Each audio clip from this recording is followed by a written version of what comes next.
Vaš je kolektiv broj 800 изработени. Кажете што сте направили досега за спроведување на уставните амандмани? Видите, ние уште во текот на 72 година, па и порано, али интензитетот е зголемен во 72 година, во врска со спроведувањето на уставните амандмани, односно организирање на основна организација на Сдружен труд, беше формирана една група од страна на Работничкиот совет, тоа е стручна група, која имаше за задача да изработи првите поидовни елементи за изработувањето на самоуправната спогодба. Имено, пошто нашето предпријатие има во себе 4 дејности, вака грубо кажано, ние во почетокот сметаме да на овој колектив на Алкалоид му предложиме да се основаат 4 основни организации на Сдружен труд, и тоа основна организација на Сдружен труд Алкалоиди, основна организација на Сдружен труд Готови лекови, основна организација на Сдружен труд Билкарство и основна организација на Сдружен труд Заеднички служби. До сега колку сте формирале?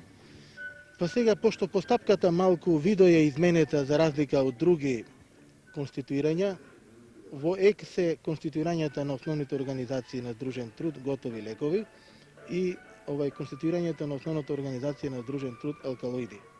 Преку ова, реорганизација што е поставена кај нас, секоја организација одговара за својот личен доход, пример за средствата за производство и расподелбата на личниот доход, со тоа што секој работник посовесно ќе врши работа затоа што зависи од самата свест негова како ќе изврши работата и добива своја награда.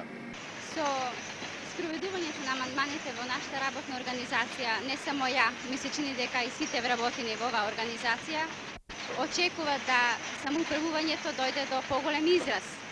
Ми се чини баш затоа што самоуправувањето ќе биде поблиско до работникот, односно во својата основна организација на Сдружен труд, они преку своите органи на управување ќе можат да ги своите самоуправни права ја добијат полесно, а пак преку своите представници во Работничкиот совет на целата фабрика ќе може да со своји предлози па и одлуки влијат врз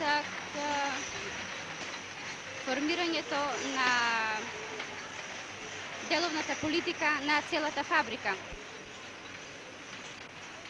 Постои мислење дека уставните амандмани не им се објаснати доволно на работниците. Дали во вашиот колектив е таква состојбата? Па видите, по прашањето кај нас како стои, дали е објаснето или не, сметам дека нашата стручна група, бидејќи ги има зацртано по својата делатност основните организации на Сдружен труд, присуствува при нивното конституирање, давајќи објаснување на сите основни елементи што представуваат тие уставни амандмани, каква е нивната полза, во каков квалитет ќе се најдат работниците со нивната примена и што практично ќе се добие со истите.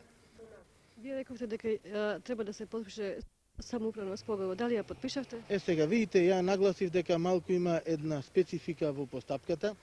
Прво треба да се конституираат сите 4 основни организации на Сдружен труд, па потоа ова самоуправна спогодба која ги разработува меѓусебните односи на тие основни организации на Сдружен труд, ќе треба да биде предмет на едно друго разгледување од основните организации, тек од кога ќе ги согледаат моментите што како содржина представува самоуправната спогодба, ќе следи и подпишување на истата.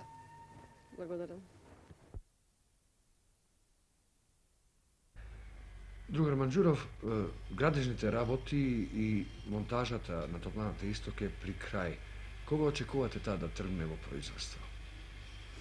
Да, топланава Исток веќе пред 3 дена, тоест од понеделник, е во пробен погон.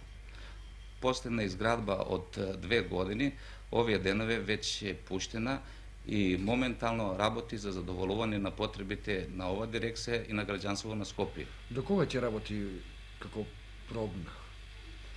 Па, према пресметките што ги имаме, ова сезона ќе работи ко пробна. Можете ли да ни кажете колкав капацитет има топланата Исток? Топланава Исток е предвидена кој еден обект кој ќе се гради во неколку етапи. Моментално? Моментално се довршува прва етапа и кое има капацитети, мислим, во котловите, во изворите за 120 милиона килокалории. Можете ли практично тоа да кажете колку отприлика станови би можело со таа топлотна енергија да се затоплуваат? Па према мерилата кои досега ги имаме во градот Скопје, ако може да се генерализира, може да се каже дека за уште едно 15.000 станова би могло да има доволна енергија со оно што е изградено во првата етапа, а исто тако и за придружните објекти што доаѓаат со една таква изградба. Што топлотната мрежа, што топлификацијата на градот добива со пуштањето во погон на топланата Исток? Да, пред све една стабилност во работењето, бидејќи веќе се доби еден централен капацитет кој може во известни тренуци да влијае далеко по-солидно него рецимо досегашните наши мали рецимо системи и помали котларници. Друго, секако рецимо ќе се рефлектира и на квалитетот на нашава услуга, баш поради тоа што веќе постанува по-константно и по-солидно работењето на целиот систем. Тоа ќе представува и едно подобрување на останалата технологија во работењето, а ќе допринесе и за смалувањето на трошковите, бидејќи од повеќето топлани кои сега се работели, мислим реонските, веќе сетата работа се концентрира во еден централен објект, а се знае дека во централниот објект ипак рецимо трошковите може подобро рецимо да се контролираат. Кои реони, кои делови од градот сега ќе се вклучат во топлификацијната мрежа? Моментално со ово пробно пуштање на топланата ќе се снабдеваат оние реони кои досега се били приклучени на мрежава.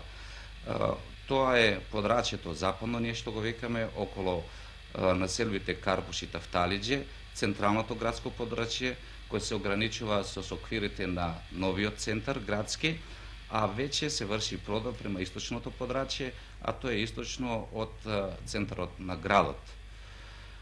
Понатамо, топлана Исток, пошто е предвидена кој еден централен капацитет, ќе има могуćности со проширувањето и на мрежата, а исто и на капацитетите, да транспортира енергија и за останалите делови на градот кои се предвидени со програмата